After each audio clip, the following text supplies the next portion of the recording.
Losing my mother recently was a blow that still shakes my world. The pain is overwhelming, and sometimes it feels like there's no relief for the void she left behind. My name is Lucas, I'm 28 years old, and I work at a convenience store on the outskirts of town.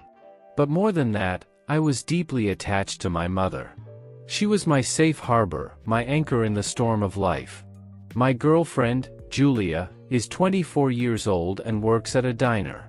We get along very well, and she had a special fondness for my mother.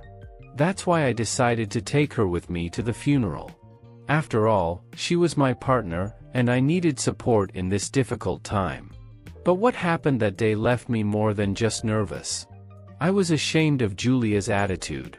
At the wake, it was expected that my family and I would sit in the front row to follow the entire procedure.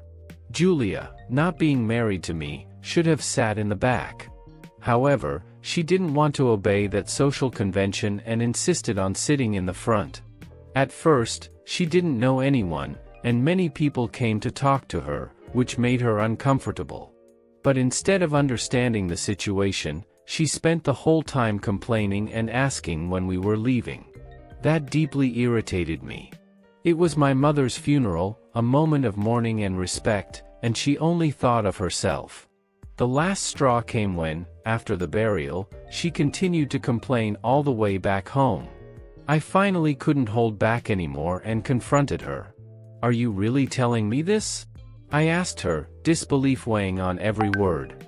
"My mother died, I'm devastated, and you only care about your own feelings?" She insisted that I apologize, but I refused. In my mind, I was right. Was I an idiot for acting like this? As much as I questioned myself, I couldn't help but feel that I was within my rights.